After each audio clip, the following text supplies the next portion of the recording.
ఈ కూటమి అధికారం చేపట్టిన తర్వాత రేషన్ బియ్యం ఏ విధంగా ఇతర రాష్ట్రాలకు విదేశాలకు తరలిస్తున్నారో మనం చూస్తున్నాం. రేషన్ మాఫియా రోజు రోజుకి పెరిగిపోతుంది. రేషన్ మాఫియా అనేసి కదా అన్ని మాఫియాలు పెరుగుతున్నారు. కానీ ఈ రేషన్ మాఫియా గురించి మనం ప్రత్యేకంగా చెప్పుకోవడానికి గల కారణాలు సీజ్ ది షిప్ అని చెప్పేసి హడావిడి చేసినటువంటి పవన్ కళ్యాణ్ గారు, నాదెండ్ల మనోహర్ గారు ఇప్పుడు ప్రతిరోజు ఎక్కడో ఒక చోట రేషన్ మాఫియా నడుస్తూనే ఉంది కదా. దీని మీద నాదెండ్ల మనోహర్ గారు ఆయన పౌర సరఫరాల శాఖ మంత్రి కదా, మరి ఏం చేస్తున్నాడు? స్టార్టింగ్లో ఏమో 2 రోజులు 3 రోజులు పెద్దగా హడావుడి చేశాడు. అబ్బో నా సామిరంగా అట్లే సినిమా షూటింగ్లో చేస్తారు కదా యాక్టింగ్లో, ఆ విధంగా భలే యాక్ట్ చేశారు.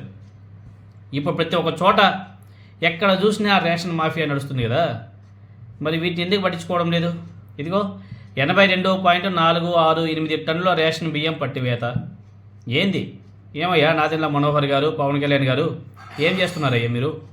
విశాఖ జిల్లాలోని 2 ప్లేస్లు 2 వేర్వేరు చోట్ల రేషన్ బియ్యం పట్టుకోవడం జరిగింది. ఆనందపురం మండలం పెద్దిపాలెంలో గురువారం రాత్రి 2 రైస్ మిల్లులపై రెవెన్యూ, పౌర సరఫరా, విజిలెన్స్ అధికారులు ఆకస్మికంగా తనిఖీలు నిర్వహించి 82.468 టన్నుల రేషన్ బియ్యాన్ని స్వాధీనం చేసుకున్నారు. భీమిల ఆర్డీఓ సంగీత్ మాధుర్, ఆనందపురం తహసీల్దార్ శ్యాంప్రసాద్ వీళ్ళు జరిపినటువంటి తనిఖీలు రాత్రి 9 గంటల నుంచి 1 గంట వరకు జరిగాయి. Sri Balaji modern rice mill నుంచి 50 టన్నులు ఆంధ్రప్రదేశ్ పౌర సరఫరాల శాఖ ముద్రతో రీప్రాసెస్ చేసి బయటకు తరలించిన బియ్యానికి సంబంధించి 388 గోనె పట్టాలు, అశోక్ లేలాండ్ లారీని స్వాధీనం చేసుకోవడం జరిగింది. అలాగే Sri Sai rice and flour mill నుంచి 31.668 టన్నుల బియ్యంతో పాటు 1252 ఖాళీ గోనె సంచులు, మహేంద్ర బొలెరో వ్యాన్, ఆటోలను స్వాధీనం చేసుకున్నారు. రేషన్ బియ్యాన్ని నిల్వ ఉంచి పాలిష్ చేసి బ్లాక్ మార్కెట్కు తరలిస్తున్నట్లు గుర్తించారంట. వీటిని సీజ్ చేసి జాయింట్ కలెక్టర్కి నివేదిక పంపినట్టు తహసీల్దార్ చెప్పడం జరిగింది. ఈ 2 మిల్లులు యజమానులు చెన్నా రాజేష్, రామారావులపై 6A కేసుతో పాటు 7 BNS కేసు నమోదు చేసినట్టు చెప్పడం జరిగింది. పేదలకు అందాల్సినటువంటి బియ్యాన్ని అక్రమంగా తరలిస్తున్న ఆటోను దువ్వాడ పోలీసులు పట్టుకోవడం జరిగింది. ఆటో నుండి 1400 కిలోల PDS బియ్యం స్వాధీనం చేసుకున్నారు. గూడ్స్ ఆటోలో గాజువాక నుంచి సబ్బవరం రైస్ మిల్లుకు తరలిస్తుండగా మార్గమధ్యంలో దువ్వాడ చెక్పోస్ట్ వద్ద పోలీసులు PDS రైస్ను గుర్తించి స్వాధీనం చేసుకుని డ్రైవర్ని అదుపులోకి తీసుకున్నట్లు అక్కడ స్థానిక పోలీస్ అధికారి చెప్పడం జరిగింది.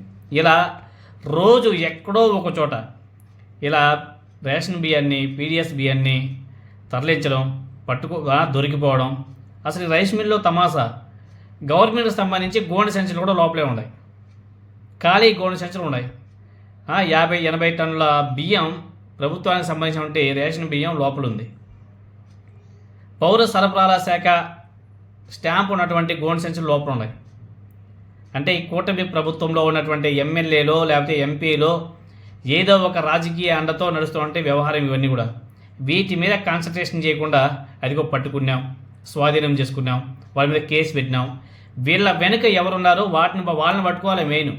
వీళ్ళ వెనక ఎవరున్నారో వాళ్ళని పట్టుకోకుండా ఇదిగో లారీ డ్రైవర్ని పట్టుకున్నాం, ఆటో డ్రైవర్ని పట్టుకున్నాం, 80 టన్నుల బియ్యాన్ని స్వాధీనం చేసుకున్నామంటే సరిపోదు నాదెండ్ల మనోహర్ గారు.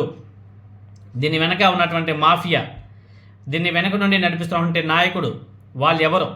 వాళ్ళని పట్టుకొని వాళ్ళని శిక్షిస్తే కదా ఇవన్నీ ఆగుతాయి. మెయిన్ వాళ్ళని పట్టుకోకుండా పై వాళ్ళని పట్టుకొని ఏం లాభం చెప్పండి? వాళ్ళ మీద కేసులు పెడితే ఏమవుతుంది? మెయిన్ అసలు వాళ్ళని వదిలేసి డమ్మీని పట్టుకొని పెద్ద హైలైట్ చేసుకొని ఏదో చింపేసినాం, పొడి చేసినాం అంటే ఏం లాభం చెప్పండి? ఏందో మొత్తానికి నాదెండ్ల మనోహర్ గారు ఆ పౌర సరఫరాల శాఖని భ్రష్టు పట్టించేసినాడు.